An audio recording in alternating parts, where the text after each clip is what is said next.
Each year, Microsoft Research hosts hundreds of influential speakers from around the world, including leading scientists, renowned experts in technology, book authors, and leading academics, and makes videos of these lectures freely available.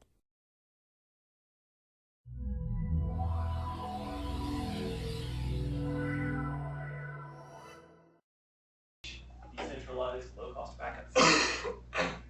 Thanks, Todd. Thanks for coming, everybody. So I want to begin by motivating the work that I've been doing for my dissertation. Specifically, I want to talk about why nobody backs up. Okay. So one thing is that it's a really expensive service. So if you go to the University of Wisconsin Computing Services website, they'll charge you $4,700 a year to back up 32 gigabytes of state at one on-site and one off-site location. If you go to a website like AddBackup, they're going to charge you $1,000 a year to back up just 2 gigabytes of state. So these kinds of costs, thousands of dollars a year, are really prohibitively expensive for most users. They're not within a reasonable budget. And if we look at where the cost of backup is really coming for these services, it's in the administration and the cost of offsite storage. So by offsite storage costs, I'm really talking about paying the rent on the data center, paying the climate control for that center, paying people to tend to those machines and those tapes. And so if we can eliminate these costs, then we'll go a long way towards reducing the cost of providing a backup service. Now, alternatively, you could do backup yourself. Okay, you could have a second hard disk. You could, burn CDs. You could manage a tape system, something like that. But this is prohibitively inconvenient rather than prohibitively expensive. So backup is a lot like flossing, right? It's something we all know is really good for us, but nobody wants to do it. And so we end up procrastinating and it never gets done at all. So that's the current state of backup. Recovery is also kind of broken. So some people back up some subset of their files. So they may back up their My Documents folder. They may back up their home directory. But even if we back up this, the time to restore a disk to a usable state is going to be significant. So for example, there was an office mate of mine who last spring was backing up his My Documents folder dutifully and everything, but then a virus infected his laptop, which meant that he didn't know which files were infected and which ones weren't. So he had to go and wipe his disk and start from scratch. Well, starting from scratch meant that he had to hunt down CDs for his operating system.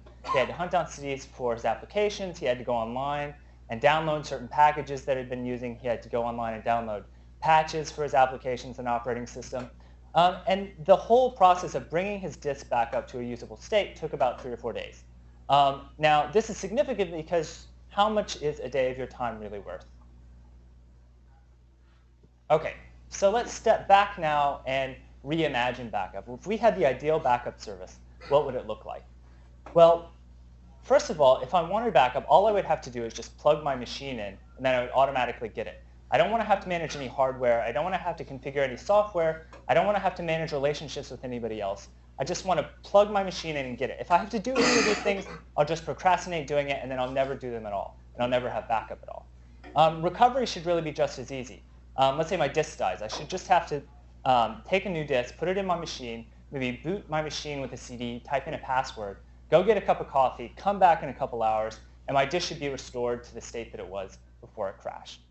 So what I'm really describing here is a kind of zero interaction backup service. And this is what we're really shooting for.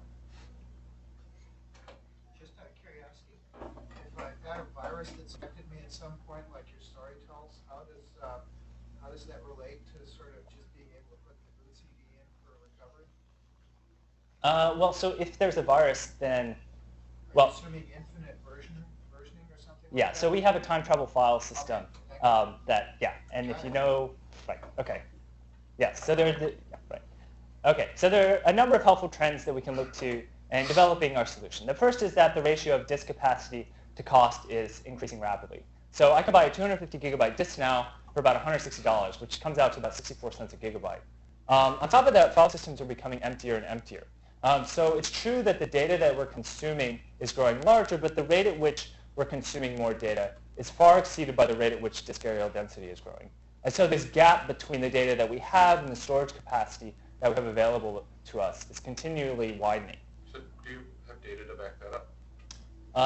Well, disk areal density is certainly growing. No, the areal density I buy, you're saying file systems are growing emptier. That assertion, do you have data to back that up? Yeah, so this is actually an older paper, but I think the Vogel Daniels' paper of Windows NT saw that there was more free space than the previous study. And the previous study to that, which may have been a Mary Baker paper, I think, showed that there was more available space. So the studies that have been done have shown this to be true, although there hasn't been a study sort of within the last 3 or 4 years. The data we have does not show that. Oh, really? And we haven't published it yet, but we're going to this summer, right? It's fun. Yeah. Interesting. We've seen a constant level. About half full. Stayed about half full for the past 6 years. Interesting. Was this in a corporate environment or This is like here. home level? Interesting. Well, we should talk about that. And the one data point we have for home, it's only one data point, so you can't plot a trend, but it showed the disks much emptier at home than they are at Microsoft. That's counterintuitive. They're smaller and emptier. Well, Yeah, about I have a 80% free. hypothesis about home. It's bimodal. It's either you are somebody who stores your videos, your pirated videos, music, and if you do, your disk is full, and if you don't, your disk is empty. That's right. Sure. We had the snapshot before we get more. So there was only one mode. It was unimodal. Interesting. Okay, yeah, okay. Well, I look forward to your paper then. That would be an interesting data point to have. For the purposes of this talk, we're going to assume that the file systems are growing emptier now. Okay, so the third trend is that bandwidth is becoming more available. So the most recent statistics that I saw for this were that half of all online homes had access to broadband, and this was up from 40% in 2003. So clearly, that's the direction things are going. Okay, so if we take these ideas together, we start to form the following notion, was let's go out on the internet and form a collective of excess storage. We'll create a self-organizing network of independent, untrusted nodes, and we'll simply take our state and replicate it across multiple nodes to get the availability and reliability that we need. Now, the nice thing about this self-organizing network is that we're going to eliminate the administrative and offsite storage costs that were the main sources of costs in the opening slide. Because things like rent and climate control and the daily administration of the machine is a sunk cost because people are already doing this. So we're storing in people's homes or people's offices or whatnot. And so the system that we built around these ideas is called Pastiche. Okay. So here's a very high-level view of a Pastiche network. We're the red disk here in the middle. What we're going to do is we're going to store our state at several replica sites. And then when our disk explodes, we'll be able to stream data back and do a full recovery. OK, so this table shows the options that I have available to me if I want to back up my laptop. So I could do nothing. So the overhead of doing nothing is 0, so that's really good. Unfortunately, I'm going to be vulnerable to local failures and local catastrophes. That's bad. I could pay somebody to do my backup for me. This is going to be really expensive, but I'm going to be safe from local failures and local catastrophes. Alternatively, I could do it myself. The inconvenience is going to be the overhead there. I'll be safe from a local failure. A local catastrophe is going to leave me without my data potentially, though. So you're defining catastrophe as like something that blows up the building or Flood, fire, natural disaster. Right. So you don't mean catastrophe in the sense that the machine melts. You mean that the room that the machine Yes. melts. So local failure is machine melts. Local catastrophe is the building Okay. I just disappears. wanted to be clear on what the terms were. Right. Yeah, I should have explained that. And then we have Pastiche, which is going to keep us safe from local failures and local catastrophes. But at this point, it's kind of unclear what the overhead of running Pastiche would be. But just to give you a preview, the cost is going to be less than the price of a cup of coffee. OK, so here's the outline for the rest of the talk. I'm going to start out by talking about how we reduce our bandwidth costs. Because without the administrative and offsite storage costs, bandwidth really becomes the premium resource in the system. Then I'm going to talk about how you balance fairness and usability when you have a network full of self-interested nodes. After that, I'll fill in that cell or tell you how I filled in that cell in the previous table, go through the cost of running Pastiche on a daily basis. And then I'm going to end with the big picture and some concluding remarks. OK. So if we want to reduce bandwidth, we can do something very simple right away, which is we can favor replica sites that are close by. So these would be PCs in your office, PCs that are in your home, PCs in your neighborhood. And if we store on these sites, then we're going to eliminate a lot of cross-internet traffic. And it'll also make our recovery times faster because they'll be nearby and we won't have to stream data over the internet. Now, of course, we still need to choose some replicas that are far away because we want to be safe for local catastrophes. And so the idea is that we're going to go out on the internet and we're going to look at disks or try to find disks that already look a lot like ours. Because if they already look a lot like ours, then we don't have to send them as much data. And so the observation is that there's a lot of data out there that already exists that is similar to what we have. So think of Windows and Office installations, the entire Linux platform, your MP3s, your movies. This is data that's already out on the internet, and we can leverage it to do backup. So for two things to be unique, they have to be not encrypted. So I understand that No. To solve that problem, he's going to cite work that we did. Yeah, so convergent encryption, which is a technique that I'm actually not going to explain it. I'm actually not going to explain it, but yes. There's a solution to that problem that John just invented. Right. Yeah, so we can get away with this. Different question. What granularity are you thinking of doing this comparison? Is this sort of block level or file level? I'll get to that in the next slide. Okay. Okay. So the idea is then we want to identify these machines that already look like ours, and then we only need to send which one to us. Okay, so to do this, we need a way of describing our machine. We need a vocabulary. And the technique we're going to apply here is content-based indexing, which the LBFS system uses. And the idea here is that you take a file, you run a Raven fingerprinting algorithm over it. It finds content-specific boundaries within the file, and then you take the file and break it up into pieces and name those pieces by the cryptographic hash of their contents. So here we have a file. We run our Raven fingerprinting algorithm. We break it into pieces. We name it by the SHA-1 hash of their contents. And then we have the complete set of these names, which we'll call a signature, and will completely describe the contents of the disk. You're not really naming it by the SHA hash, are you? What's that? You're using the SHA hash of the ciphertext as the name. Because if you're using convergent encryption, that's the encryption key, which would be... No. Right, we have a right. So, yes. Right, so there's another level here, which I'm hiding to hide convergent encryption. You named it by the hash of the ciphertext. Yes. Well, we named it by the hash of this. You named the... Hash of, so this is really the key. Oh, you hashed the hash. Yeah, You and see then it, when we you go out have on the internet, we hash hash square this is again. the text. Yeah. Okay, that's fine. Right. That works too. Right. So it might be a little bit different than the way you guys did it in Farsight, but it's sort of... No, that's fine. Okay. Okay, so there's a problem now if we wanted to go out and actually search the internet with these signatures, which is that they can grow to be very large. So if we have 32 gigabytes of state, then we'll generate a 40 megabyte signature, which is far too large of a message to actually search the internet with. But we can use the following kind of cute observation to shrink this signature size, which is that if we look at a chunk, it's going to be specific to the larger logical entity of which it's a member. So if you take a chunk out of, say, the Office executable, that chunk is not going to be found anywhere else. And so you can have that one small chunk stand in for the larger logical entity that is sort of Windows Office. And this is because there's very little overlap between packages. So giving you an idea of how we're going to leverage this, here we have a signature of a disk. The colors here represent different packages. So green might be Office and red might be Mathematica or something. So we'll take a random subset of these to compute what we call an abstract. And this abstract is what we'll then go on the internet and search with. So if we come to another node, we see that they have the red and the green packages in common. We can immediately recognize that there's a significant amount of common state.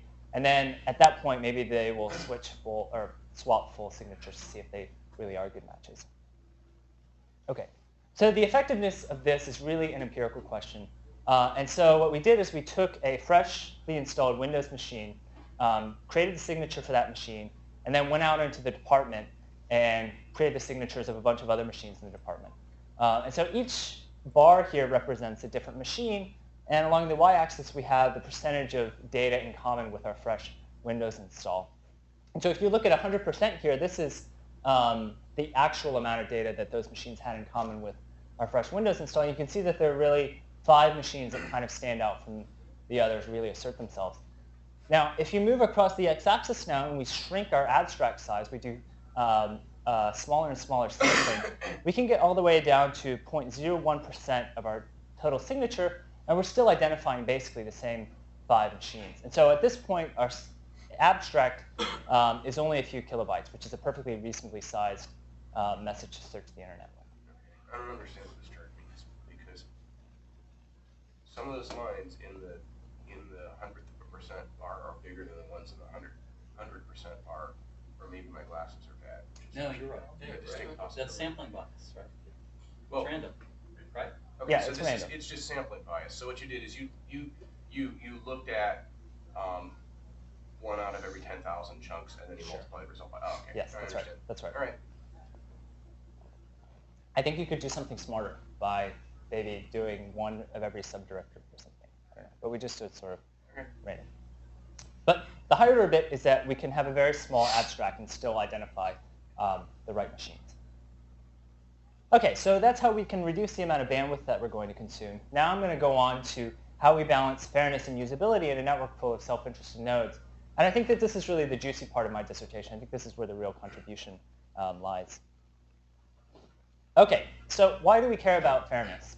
Well, we care about fairness because if you look at the way that people behave in peer-to-peer file sharing, you find that people act very selfishly. So Nutella and Napster, users often take without giving anything. If you look at Kazaa, you'll find that users will actually lie about their available resources to avoid doing work for other people. And the reason for this is that there's a strong incentive to minimize your own personal contribution in these systems because the benefits accrue individually, but the cost of maintaining it is shared. So this then leads us to the following tragic scenario for a peer-to-peer storage system. OK, so let's say that our storage demand is much greater than our storage supply. Well, as the system ages, the storage supply is quickly going to become occupied, leaving a large chunk of unmet demand. Now, some of this unmet demand is going to fall on the people who are actually contributing storage. So I'm giving up part of my disk, but I can't go onto the internet and actually find other people to store my backup state. Well, for these suppliers, the cost of using the system is going to be greater than the benefit they get from being part of it. And so at this point, they opt out. When these people opt out, they're going to take their supply with them, exacerbating the difference between supply and demand, which means there'll be even more on demand, which will fall on more suppliers, and more suppliers will opt out. And eventually, the whole thing is going to collapse. Now, if you were going to take sort of a first-pass approach to this problem, you might come up with something that we're going to call tit-for-tat, which is let's simply, whatever you get to do to me, I get to do to you. And in Pastiche, this means that all of our storage is going to be allocated in bilateral equal exchanges. So if red gets to store on blue, blue gets to store an equal amount on red. Now, once these files are in place, blue and red will simply query one another to ensure that their storage is being honored. If one of them drops the other's file, then their own file will be dropped in retaliation. So this setup, this approach really has 2 very nice properties. The first is that consumption and contribution are equal. And this means that our system is going to be sustainable over time. We're not going to collapse like in the previous scenario. And the second is that there's a strong incentive by all nodes to honor the storage that they've committed, because they know that if they get rid of somebody else's file, their own file is going to be dropped in retaliation. OK, so unfortunately, this is inadequate. And it's really inadequate for 2 reasons.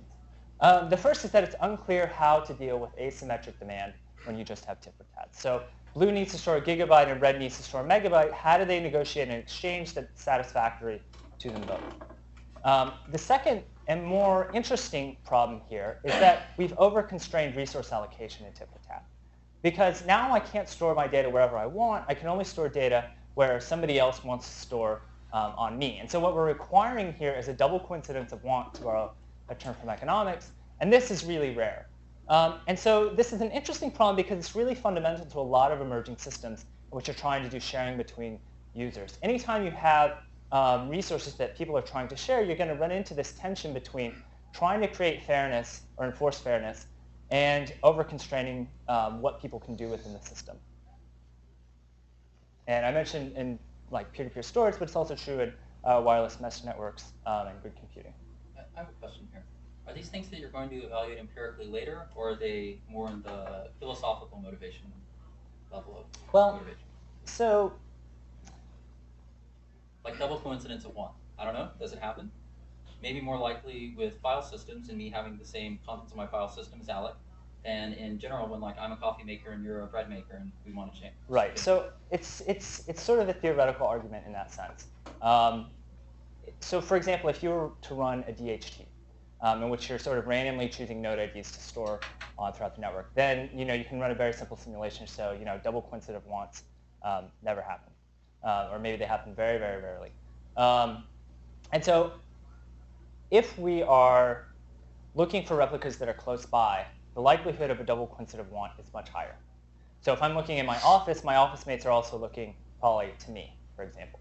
But like I said, we're actually going out on the internet too. And so when you go outside of your local area, the likelihood that the person that you choose, say in California, would also choose me in Michigan when they had the entire internet to search is pretty unlikely. So I think you'd be okay locally because you have that sort of geographic constraint. But when you start going out into larger internet, double coincidence of want are going to be much rarer. Why would the person in California not be happy with you as your machine as a place to store your resources? I mean, you're geographically distant, which is good. Right. I mean, it seems like it would be a Overlap. good match. He might not randomly choose you, but if you say, hey, you want to be my partner, why would he say no?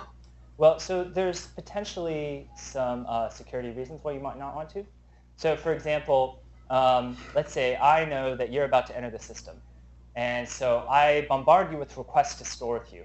Or I have all of my minions bombard you with requests to store. And you say, okay, good. So then you end up storing all your data on somebody who's controlling all of those machines because I'm able to manipulate the way that you choose your replica sites. So that's one reason. There's also potentially asymmetric overlap between machines. So if I have a fresh Windows install, then there are probably lots and lots of people that I can be partners with.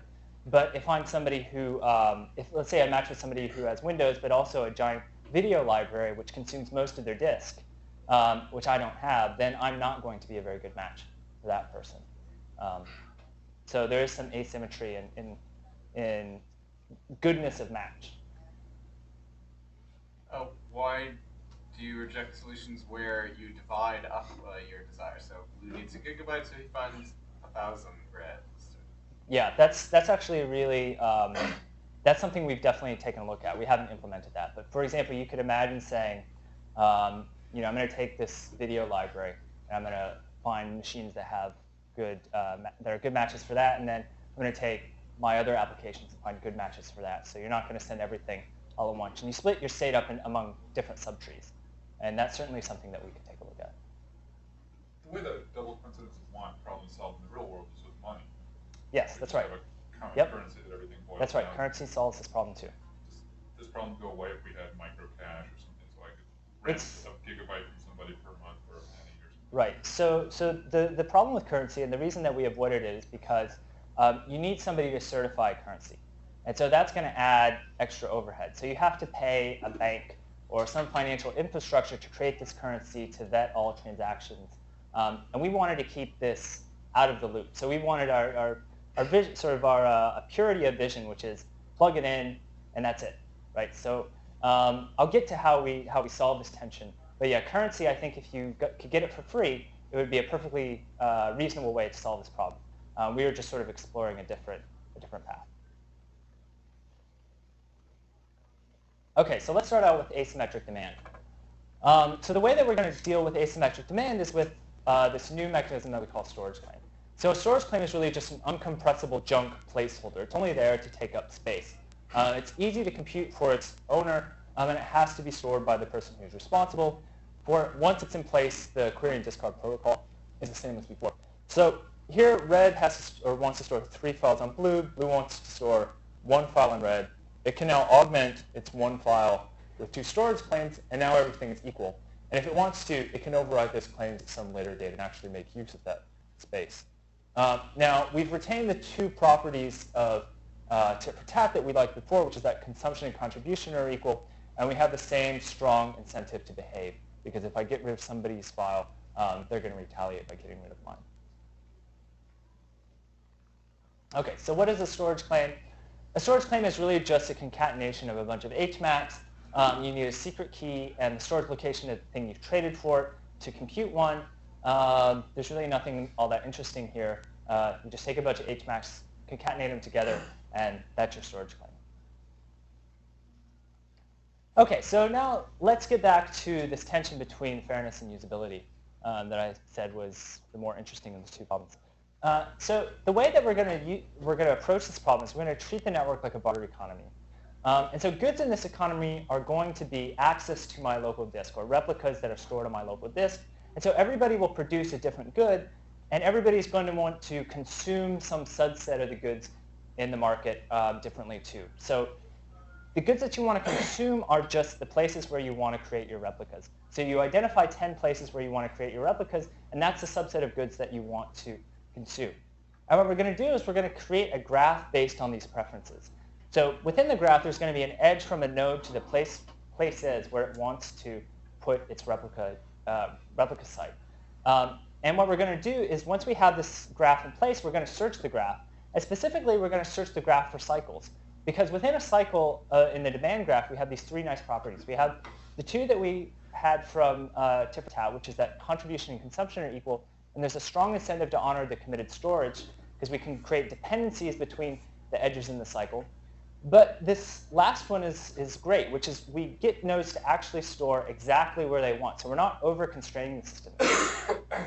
Because the graph is built on preferences, nodes can store wherever they want. So to give you a very high-level view of what I'm talking about here, we have a very small network. Here are the edges, preference edges. You can see that there's a cycle in the upper left-hand corner.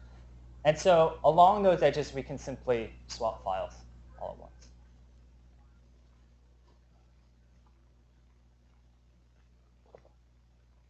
OK, so how do we actually find these cycles? Well, we're going to run a distributed cycle detection algorithm.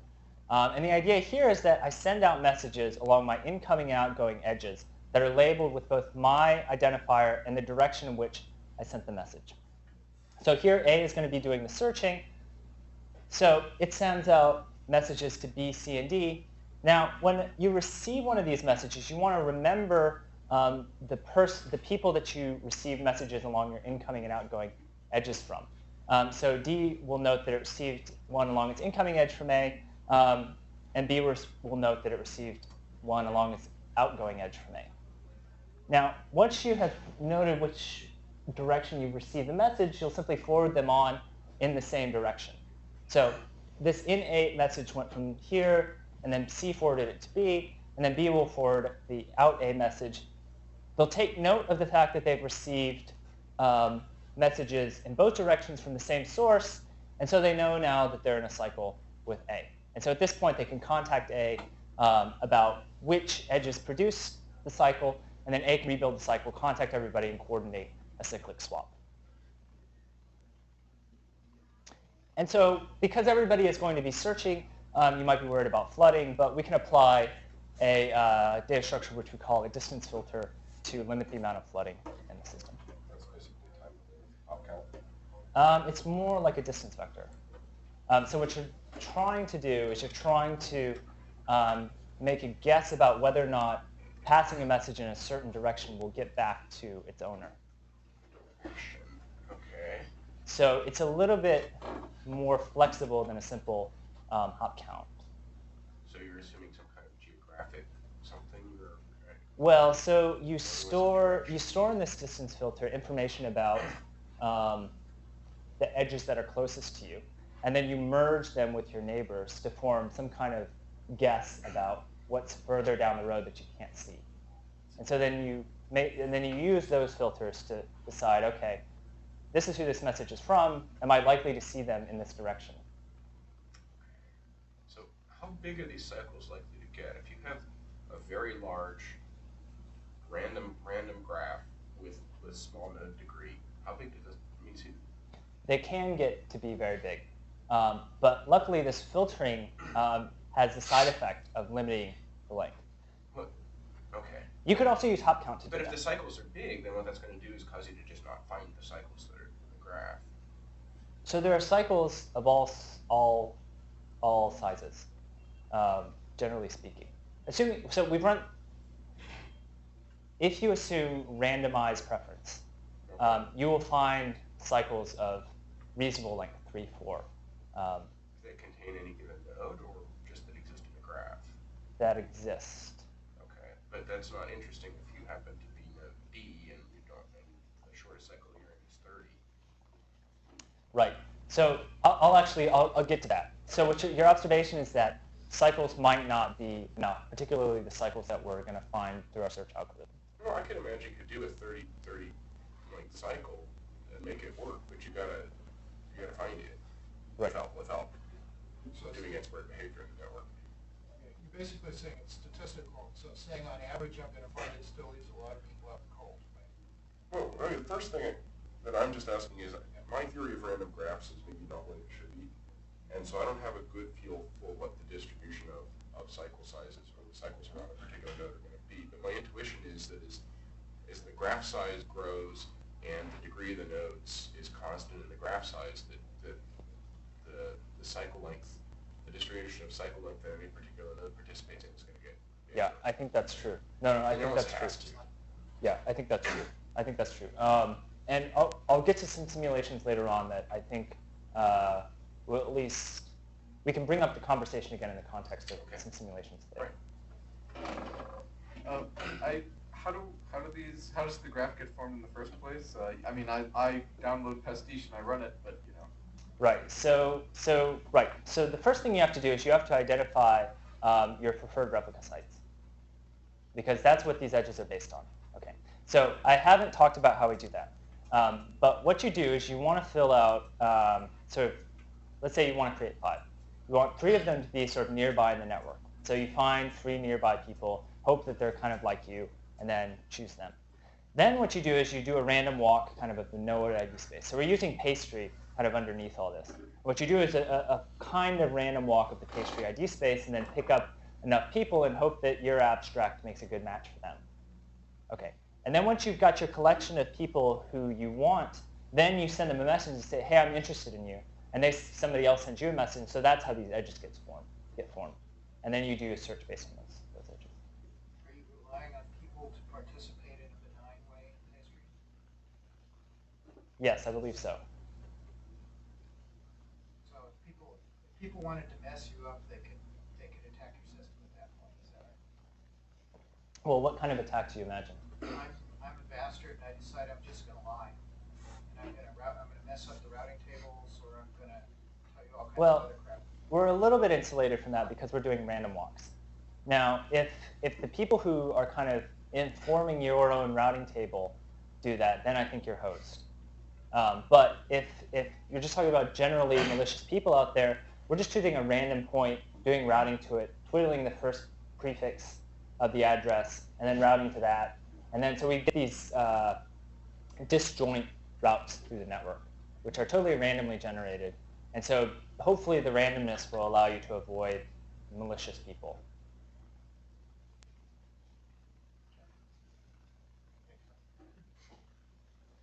Question over there? No. Okay. Okay. So we have built all this, but in order to really get a sense for how the system behaves, we run some simulations. And the question that we're really trying to answer here is, okay, we're going to use cycle. We're going to allocate storage along cycles in this way. Can we still provide a high quality backup service allocating storage in this way? So the metric that we're going to use here is recovery rate, which is my disk dies. Can I restore my system to its previous state? And so we have a 1,000-node network, which choose 10 random preferred sites. All the nodes are going to enter at the beginning. They're all going to have randomized disk ages, so our failure rate is going to be constant throughout. Now, they're only going to want to create 5 replicas out of their 10 preferred. We're going to proceed in rounds where 10 rounds is approximately a day, and we'll set a mean time to failure of about 2,900 rounds. And we'll run this thing until everybody fails twice. And to kind of see where the breaking point of the setup is, we're going to vary the median availability. So in the best case, we'll have half our nodes available 95% of the time or more. And in the worst case, we'll have half our nodes only available 28% of the time. Are you using independent failures? Or Yes. failures? No, everything is independent. Okay. Yeah, totally independent failures. Okay, so here are the results of our simulation. If half the nodes are available 95% of the time or more, we have perfect recovery. If half the nodes are available only 28% of the time or more, we have pretty lousy recovery, which is 76% of the time. So we need to be able to do something about this. Okay, so nodes really face a kind of weighing decision here, which is I'm not creating the replicas that I need. Do I sit back and I wait for a cycle to emerge from the network to do a search process, Or I have some people who have contacted me and said that they're interested in storing in me. Do I go ahead and use their storage instead of waiting for a cycle? And the kinds of things that go into this weighing are, if I have more replicas, so if I have 4 and I want to create 5, then this 5th one isn't really going to affect my availability all that much. Sorry? Yeah? I'm missing something fundamental about cycles. Why? I realize at this point, I don't understand why you need cycles. Okay. Could you review that for me? Sure. So within a cycle, do you agree that consumption and contribution are equal? Yes, yes. But why are bilateral cycles, like length 2 cycles, not okay? Or not enough? Oh, they are okay. Or If why they are not happen, okay? so a two-person cycle is perfectly okay. It's just that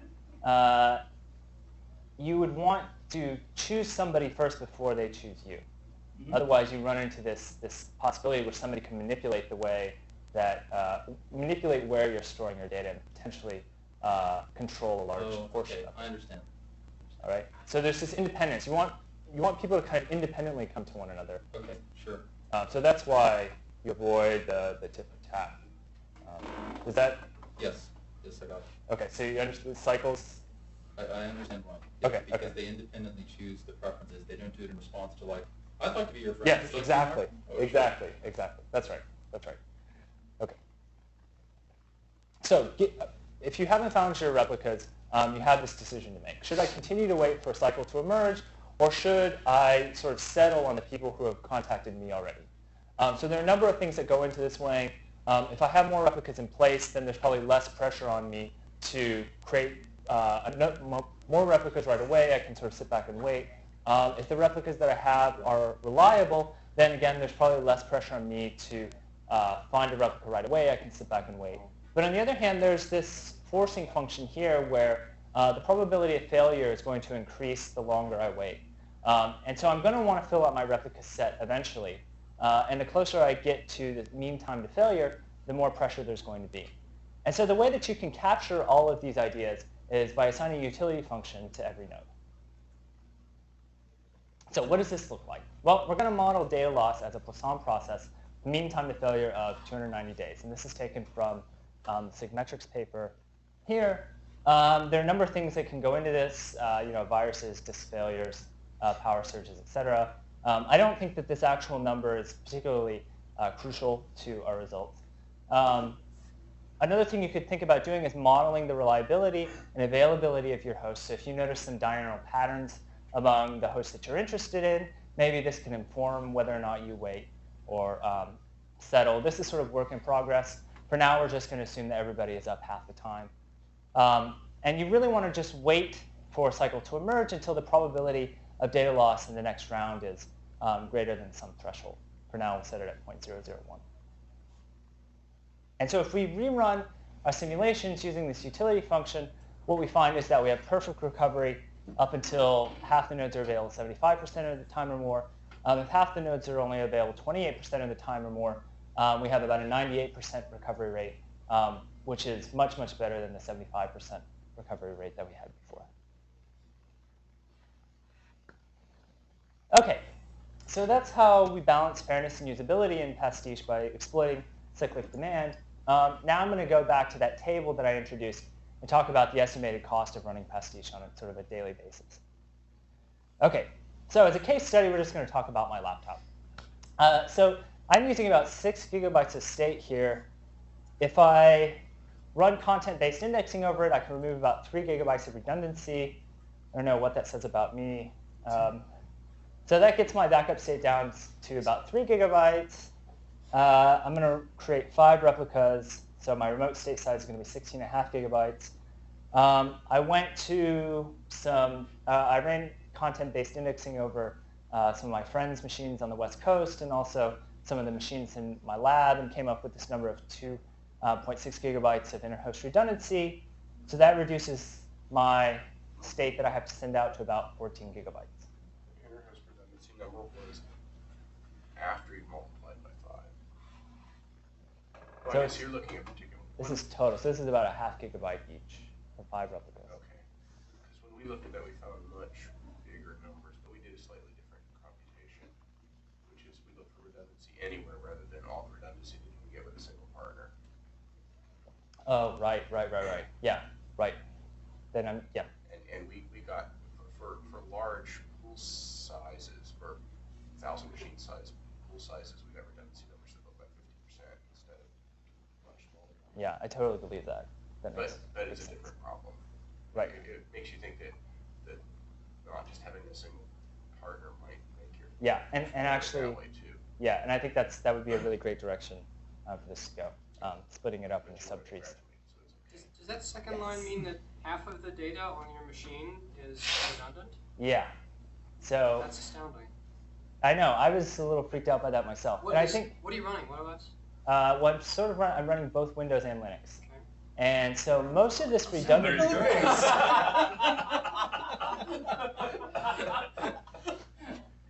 So I have VMware. So a lot of this redundancy is in tar files that have been that I've just sort of kept around. I think it's more the fact that I'm lazy about keeping things around more than anything else. Like I have data sets that are hugely redundant, for example, lying all over the place.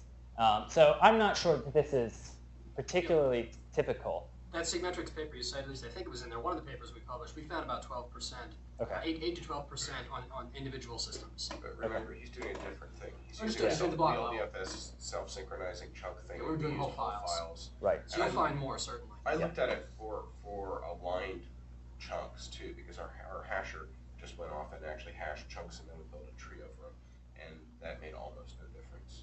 It got better by 5% or something. And most of that was zeros.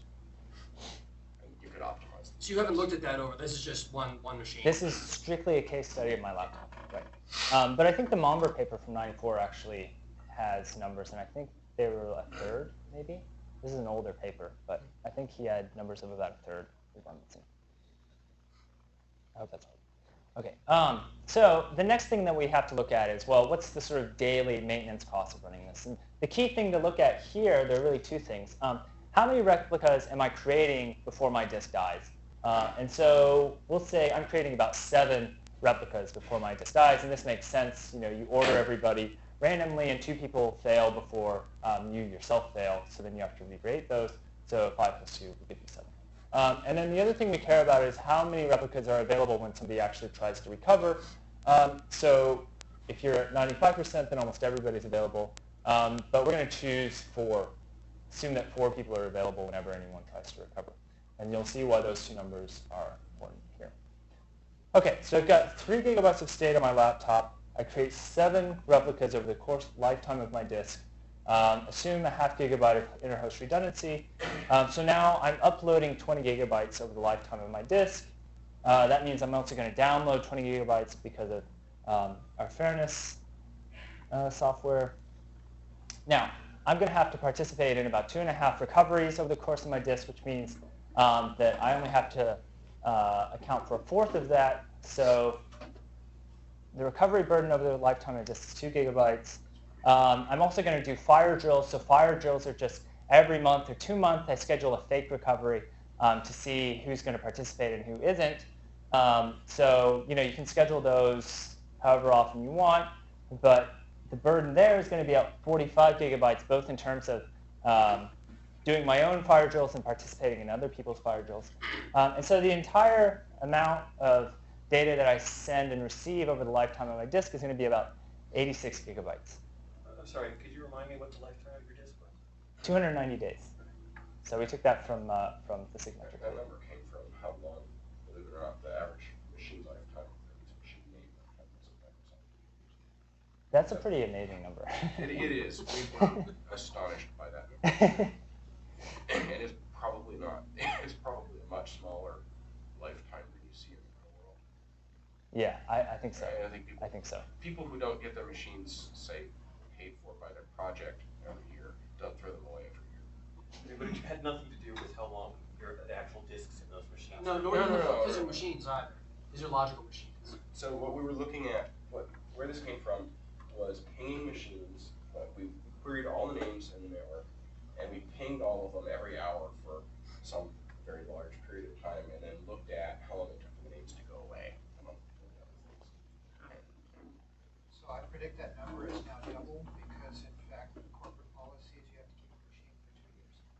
Heavily biased Bayesian machines and stuff like that too. That's why it's less than a year. Yeah, we didn't see any interesting modality though. Certainly not. Oh, so there wasn't a bump for that. Oh, I see. Anyway, the other upshot of that is that if the primary failure mode of machines is that you threw it away, they're not going to generate recoveries because you threw it away. You don't need so. That's right. But that only affects the smallest number on your graph, so it doesn't. Yeah, this is very back of the envelope. Just trying to give you an idea of what the cost might be. Might be off by 50% or so. But, all right, so that's how much data we're sending. But now, how are we going to assign a cost to the resources we're consuming? So let's assume that I'm spending $50 a month on a cable modem to get 4 megabits per second download and 384 kilobits per second upload. So the observation is that almost all of this bandwidth is going to be a sunk cost. But we still want to have some notion of what our normal activity is. So we'll look to the UW Internet Delivery Analysis paper from OSDI, in which they observed that the average web user downloads about 4 megabytes a day. The average Kazaa user downloads about 40 megabytes a day and uploads 400 megabytes a day. So let's assume the worst case. Most UW users are Kazaa servers. Yes, exactly. So we're going to assume the worst case here, which is that. So this is going to be very close to nothing for most users, which makes the cost go down even more. Okay. So we're going to assume the worst case here, that we're all Kazaa using UW users with no inter-host redundancy. And if you plug that in, you get about 4 cents a gigabyte to upload and download data. Okay. So if we put this all together, we have upload costs, download costs, and storage costs. And we're peanuts down on this end of the spectrum. We get to be a little expensive, about $35 a month if we have 256 gigabytes of state. But the good thing is that most of this cost is in storage. And this cost is going down exponentially. So over time, you would expect all of these to become cheaper and cheaper. But most importantly, for my laptop, which is in this area, you have about 40 cents a month to run Pastiche, which, as I promised, is less than the price of a cup of coffee. Okay. So now I'm going to move on to big picture and make some concluding remarks. Sorry, is there a question? Okay. The real downside to this is that you have to commit 80% of your disk to restoring other people's stuff, and you can't back out once you've committed it unless you want to completely redo your backup. That's the big downside.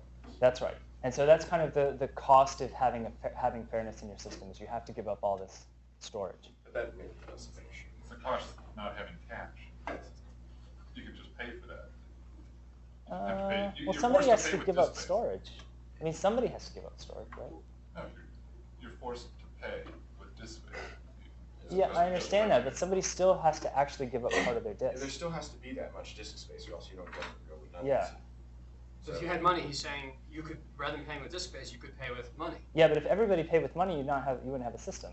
That's right. There'd be no place to No, store. yes, you would, because whoever accepted your cache is providing it. Okay, sure. That's a completely different model than this. Get into the business of providing Sure. disk space. What would really happen is if everybody decided they'd rather pay money than disk space, then the price of disk space would go up, and somebody would go into the business of renting it out. I mean, that's the beautiful thing about economics. It equalizes those things really quickly. What about the question of security? I mean, like I might be more comfortable with air-conditioned backmeup.com keeping my data rather than Joe Random who might say, hey, what about consumers? So you'll give them your credit card, and they'll accept your stuff. It'll turn into cash. All systems that don't revolve around cash ultimately turn into cash or die. But just in terms of kind of the privacy of the data and what they're, I mean, like, is there an encryption scheme here? Yeah, exactly. So if you believe the encryption scheme, then you're fine. Well, I believe it modulo. I mean, the thing is that here's someone who now has all my stuff just sitting on their disks, an infinite time to play with, right? Which is a different scenario than kind of like, they see some stuff traveling over a socket once in a while. But it's incredible, because they could just, they memorize the thing that comes over the socket and play with it. And well, but the value of cracking that is not as much, as opposed to cracking my entire file system. But you're basically saying you don't believe in encryption. No. That's the big picture. I think there's a different problem. If I have shared data with Bill Gates and it turns out that we both have the same huge porn collection, I've now identified that because we choose each other's partners. Right. Right? Yeah, no, there is the privacy issue, and you pay for, you're conceding privacy to reduce your bandwidth load, and that may be a bad trade-off for you, in which case you would encrypt your data that's sensitive so that it doesn't match anything, and then just Encrypted above this. yes, yes, exactly. Okay, so big picture. Got a big point collection. Just keep it on your local house. Turns out with the web you can always replace it. It's interchangeable. That's true. Different meaning to the term raid. That's right. Yeah, ask Michael Jackson about keeping it in your house. Anyway. All right. Okay. So this problem of fair decentralized resource allocation, where you have to balance fairness and also usability constraints, is really fundamental to a lot of emerging systems. Obviously, it's true of peer-to-peer storage. You could also make the argument it's true of grid computing, true of wireless mesh networks. It's true of disruption-tolerant networks. And are you familiar with what a disruption-tolerant network is? Okay. So this is some work by the guys out at UMass. And so the motivation actually came out of my office. So Mark Corner, who used to be an office mate of mine, is now working at UMass. And so he had this large MP3 collection that he kept at his home. And he wanted to access it at his office, but streaming it up his cable modem was a pain and too costly bandwidth-wise. And he didn't want to like move the whole thing because he had the same bandwidth problem.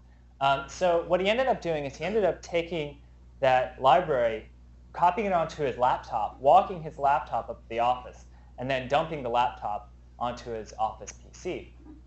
And so the idea is, well, wouldn't it be nice if this sort of happened transparently based on the way that people walk around in the world and make connections with one another?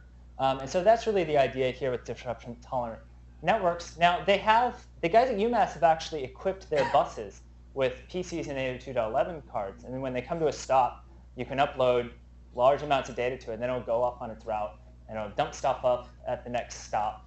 So you're really using a combination of computer network and sort of sneaker net technology here to make something new and interesting. And it's fine if you're at the University of Massachusetts and control your buses, but if you wanted to do something similar among real users, then you have to address the incentives question. And then I think the last area where this is an interesting problem is mobile computing. So I'm going to talk about that a little bit more in depth. Okay, so the current state of mobile computing is really mobile tolerant services, so mobility tolerant services. So this means that what we've been able to do is take the things that you normally do at your desk in front of your desktop and then let you do them anywhere else in the world. So we can give you the same services, but now they'll be mobility tolerant. I think the future of mobile computing is going to be actually utilizing the fact that people have this physical dimension to their physical context to their computing services. So what we would like to do is be able to inform our services with this physical context. So here are two interesting applications of this. We'll go with the file organization first. So last summer I took a ton of pictures when I was in England, and they're hard to organize. They're in ridiculously named files, ridiculously named directories, and I want to find the picture of Neeraj in front of Stonehenge, and I can't find it. I have to go through pages and pages of thumbnails. Well, what if when I took the picture, I actually had some physical context associated with it?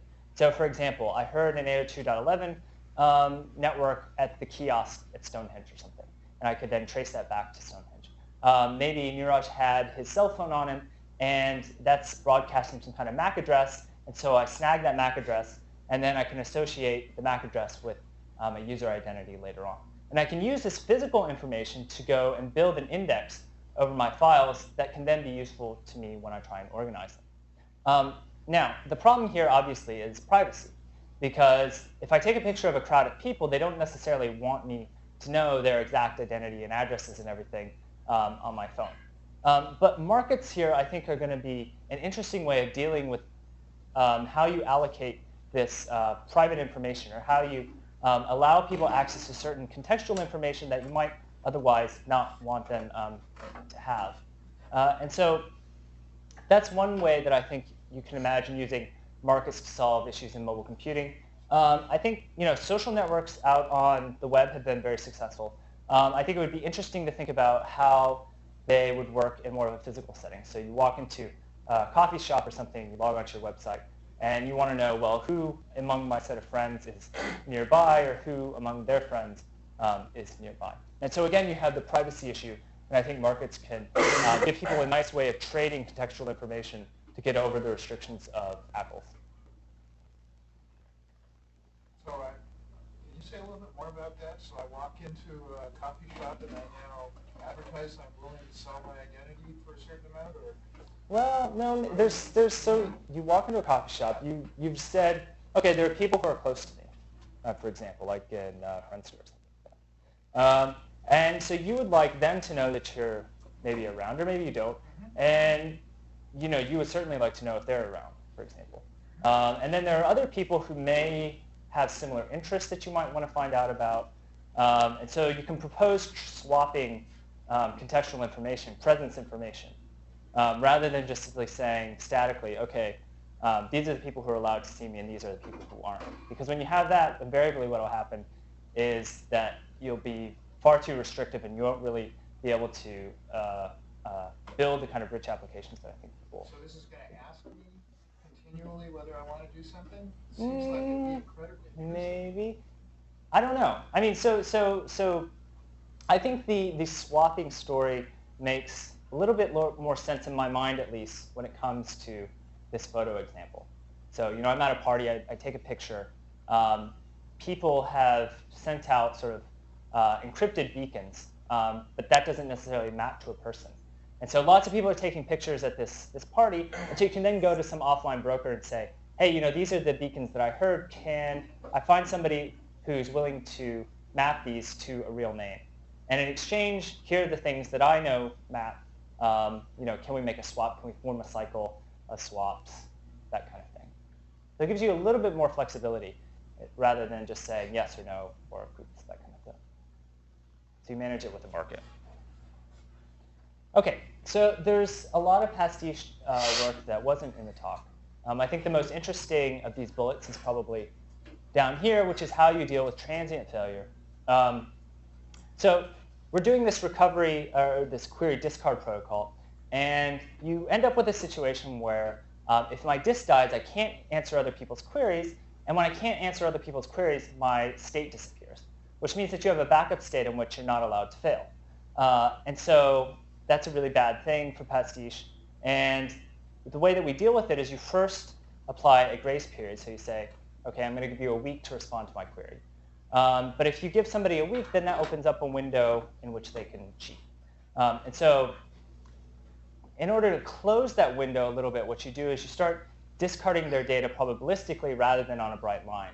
And the probability with which you discard their data grows exponentially based on the number of consecutively failed queries that they've failed. And so if you're interested in that, I think this is actually kind of cool stuff. So that's in the SOSP paper. OK, so I've also worked on some non-pastiche stuff. I began my graduate career working on fluid replication distributed file system. So this was a hierarchical file server system that tried to hide the wide area latency for mobile clients. The sort of summary paper ended up in FAST in 2002. More recently, I've been working on some SensorNet stuff with Ant and Miguel from Cambridge. This was part of my internship last summer. And the idea was that we want to provide order statistics in an energy-efficient way for sensor networks. And so we just submitted this last Friday to Census. OK, so conclusions. Well, the concluding remark here is that backup can be convenient and affordable. We can get the cost down to 40 cents a month, and we can eliminate all the administrative and off-site storage costs. We can also eliminate all the inconvenience of running backup. Now you just plug in your machine, and you get it. Now you just put it in a CD, and you can recover. The other thing to take away from the talk is that cycles really give you a way of dealing with this tension between fairness and usability in networks of self-interested nodes. So if you have any other questions, I'd be happy to address them. That's the end of my talk. So this 40 cents a month thing that you came up with, so you took it by looking at the amount of money I pay to my cable modem company per month, and then doing some sort of calculation of how many bytes I'm sending per month. And so on. Right. But I'm I'm going to be paying that anyway, right? A lot of it's sunk cost. Yeah. So isn't the cost that I really care about when I'm trying to use my uplink, which is the lower bandwidth component of my cable modem bandwidth, and it's currently in use because I'm uploading or downloading some content and I'm actually experiencing performance hit? Right. So you could back off on that. So you can use something like TCP nice to prioritize traffic or something like that. But in the model, we're just assuming that the cost, the cost comes from interfering with existing traffic. So that's why you're uploading 400 megabytes a day. What is it going to cost you? So if you're not uploading anything, then you get it for free, right? Because it's all sunk cost. So you're paying $50 a month to be able to upload 400 megabytes a day. And so if you interfere with that, that's where the cost comes into play, and that's where we get 4 cents a gigabyte upload. But isn't it a fixed? I guess I'm a little confused here because I can't go to my DSL provider, my cable modem, and say, give me more capacity. That's true. So I mean, I'm paying a sunk cost no matter what, right? And it's really more the interference. It's the intangible interference cost Right, but so in paying $50 a month, you're paying $50 a month to be able to upload 400 megabytes a day, whatever. Well, I'm paying to get a line typically, right? I mean, I don't know about anybody else, but sort of an older dump.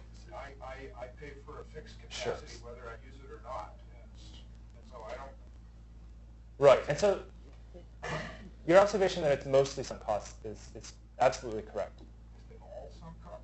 Well, if you're going to be interfering with traffic that you're currently engaged Here's in. another way to phrase this. Just say it's a 5% slowdown. You haven't assigned a value but it's a to 5% the intangible slowdown. cost. which Sure, is the sure, only absolutely. observation He did assign a value to it. That's what that number is. He did assign a value to what you're calling the intangible cost. That's what the number he presented is, right? Yeah. No, but it was computed based on the average cost. Well, you could argue with his methodology for coming up with a number for it, but the number he presented is his representation of what he thinks it would cost you in lost performance. So maybe a better way of thinking about this is instead of $4 a month, what it is it's 40 cents compared to $50. So I take the ratio of 40 cents to $50 and say that's the reduction in performance I get. And you can value it whichever way you want. That's exactly what he did, I think. Yeah. Well, So he the should ask 50 the questions and we answer for him. Yeah. Well, but so it seems like then the right metric to put up there would be the 0.4 over 50 and say that this is the reduction in capacity. that Okay. you get. Sure. Right, and then you could just run Ms. Manners over it and go, yeah. Sure. It's cheap, right? So that's kind of the higher of it, which is that it's really cheap. It's cheap to you. It's not necessarily cheap to your ISP, who of course doesn't have a crossbar, but that's Right. Yes. Right.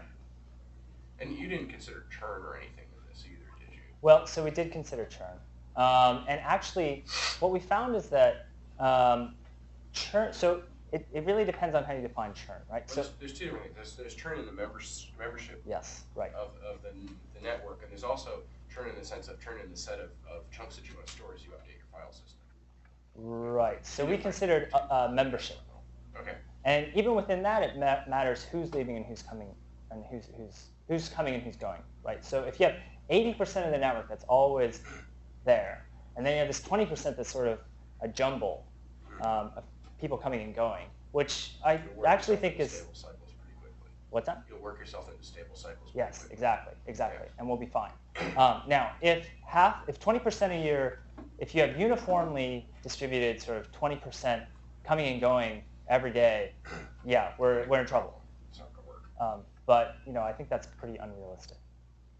Yeah, for somebody who wants to do backup, Backup is a totally different service than file yeah, sharing. this is not Nutella that sees our lifetimes. That's right. That's right. It seems like all this complexity with cycles and all this goes away for people who have friends. No, I understand what you're saying. Right? I mean, all this peer-to-peer hooey for something like Nutella or Kazaa or something like that, where you don't know what you want, so you couldn't possibly know who to get it from or whether or not they have it.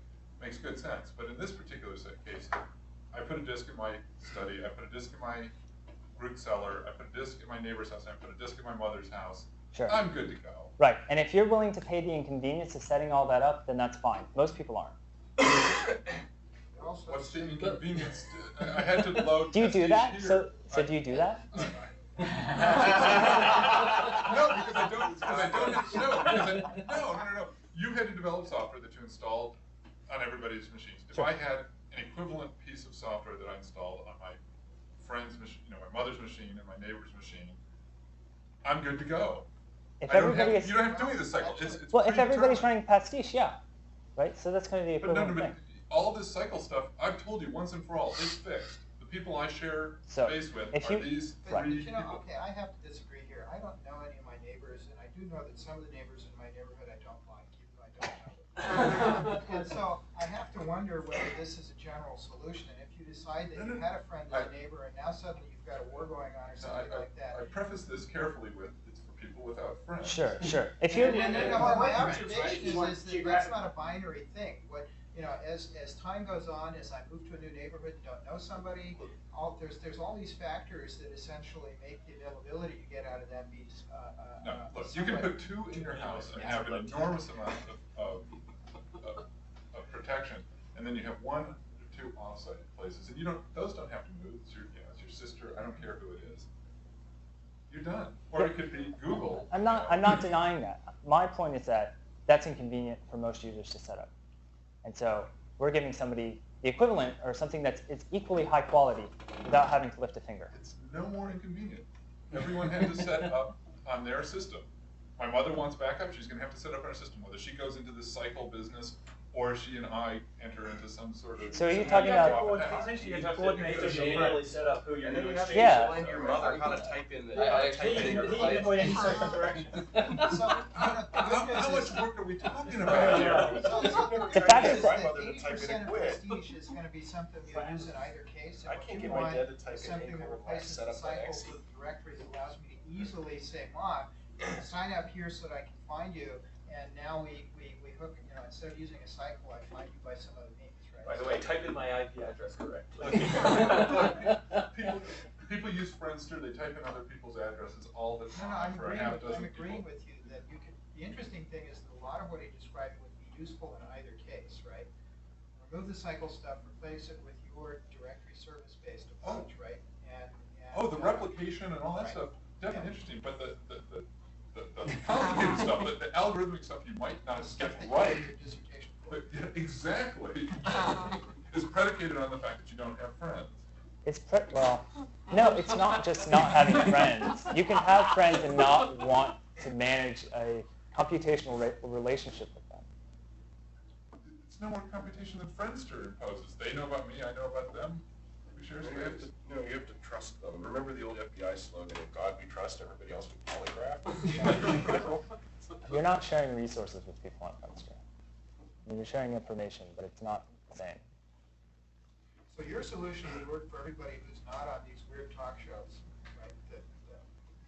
No, this is, so I've gotten this question before, okay? So I don't think it's totally, I think that, if you're willing to incur the overhead of managing a trusted relationship with other people, then you're right. The cycle stuff is not relevant. I think that overhead is far too great for most people. So that's why you need this stuff. The cycle stuff even goes away if it's not just the trusted relationship, but rather, or please correct me if I'm wrong, my impression was the cycle stuff goes away even if you're just willing to settle for tit-for-tat, which opens you up to the security attack where I ping you saying, you're the best partner for me to swap with. Right, so cycle stuff is just generalized tit-for-tat. Because otherwise it's a cycle with two people. Yeah, it avoids that security risk. There is the interesting question. If I wrote some software to do what Todd suggested, take the 80% of your stuff that's separate from cycles, and I wrote some software that made it very easy for my friends and family to essentially, publish themselves to each other, right? Like Groove. Yeah.